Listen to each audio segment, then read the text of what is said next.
Shalom saudara-saudara, Jemaat GSKI, Betani Nginden, Manyar, Citralen, Sukomanunggal, dan cabang-cabang lain di daerah Surabaya dan sekitarnya. Kembali pada acara Masih Ada Tuhan, dan kali ini dalam 3 seri berturut-turut saya akan menyampaikan judul yang berseri, Menjadi Berharga Tanpa Berperaga. Di bagian pertama ini, mari kita lebih melihat arti dari judul ini. Berharga itu sesuatu yang pasti ya, dianggap penting, bernilai, sesuatu yang istimewa. Tapi mari kita bedakan arti berharga versi umumnya manusia. Versi umumnya manusia itu berharga, itu pasti berurusan dengan adanya benda itu, maka akan meningkatkan gengsi yang punya. Dan biasanya berharga itu mendapatkannya sulit. Apalagi jumlahnya langka. Lalu ada kelebihan-kelebihan yang kita bisa banggakan berbeda dengan yang lain. Itu berharga. Tapi mari kita melihat arti berharga di mata Tuhan. Secara rohani berharga itu bicara tentang sesuai rencana Tuhan. Berharga itu bicara tentang menyenangkan Tuhan. Dan berharga itu bicara tentang memuliakan Tuhan.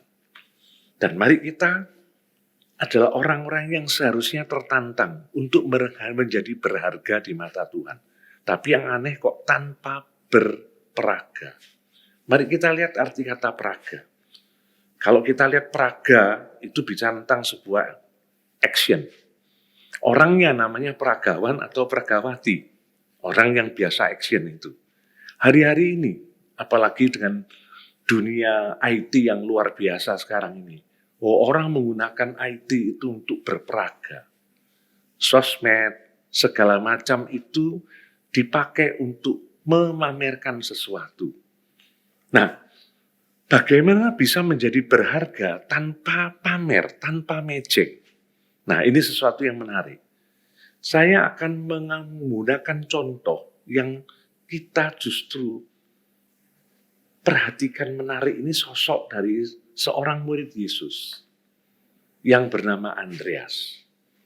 Kalau kita melihat muridnya Yesus, maka kita akan lebih kenal yang namanya Petrus, yang namanya Yohanes dan Yakobus. Apalagi kalau kita melihat 3 nama ini, kita mengenal itu sebagai ring satunya Yesus.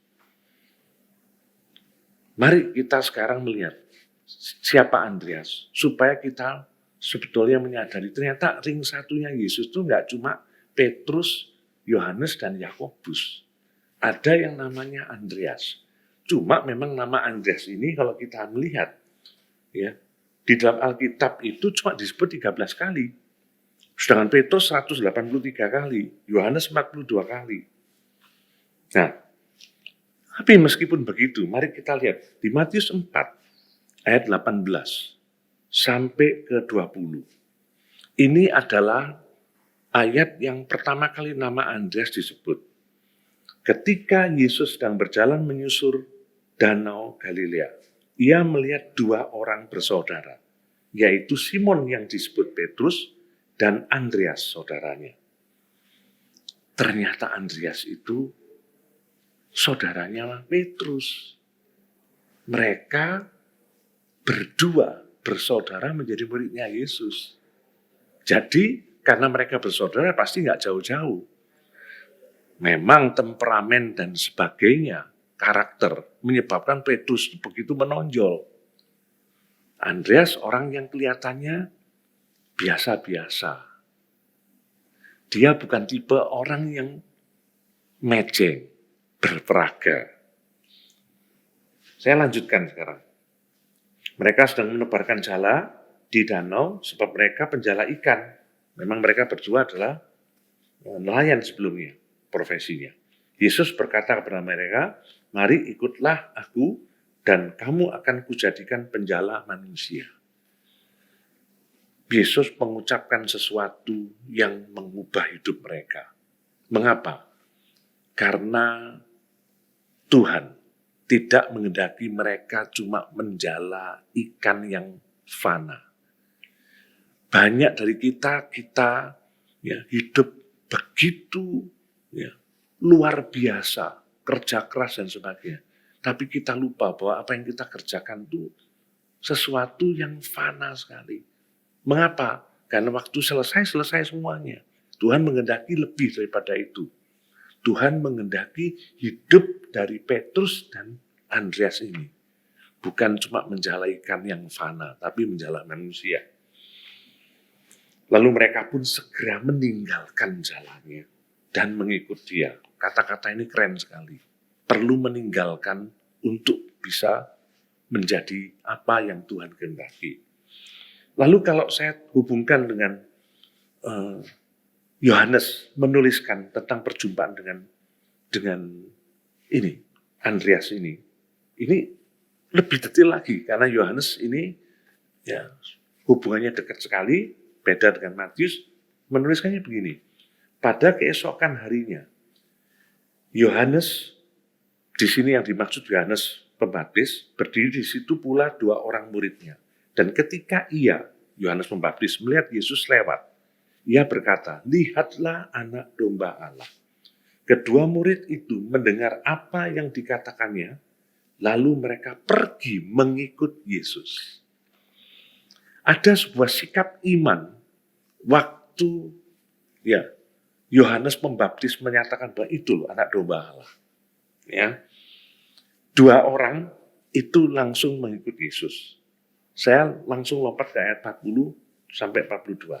Salah seorang dari keduanya yang mendengar perkataan Yohanes Pembaptis itu lalu mengikut Yesus adalah Andreas, saudara Simon Petrus. Andreas mula-mula bertemu dengan Simon saudaranya dan ia berkata kepadanya, kami telah menemukan Mesias, artinya Kristus. Ia, Andreas, membawa kepada Yesus. Yesus memandang dia dan berkata, engkau Simon anak Yohanes, engkau akan dinamakan Kefas yang artinya Petrus. Ternyata kalau kita melihat cerita ini, orang yang justru lebih memiliki sikap untuk mengikut Yesus duluan, yang kemudian dia ngajak saudaranya untuk mengenal Yesus, itu justru Andreas. Dari sini kita melihat bahwa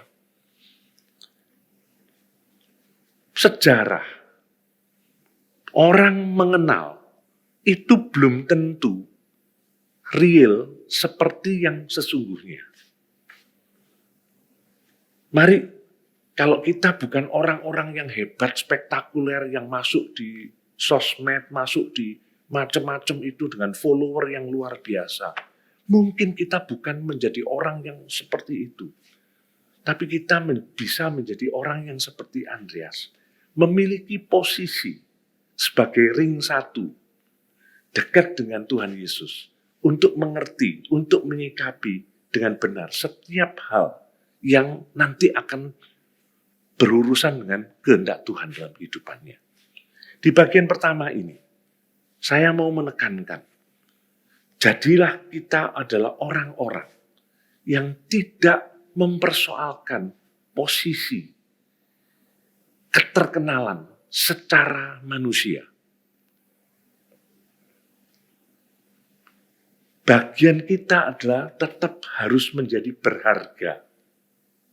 Meskipun kita harus tidak berperaga, tapi kita menjadi orang yang punya posisi dekat dengan Tuhan, mengerti kehendak Tuhan, untuk siap melakukan, merespon rencana Tuhan.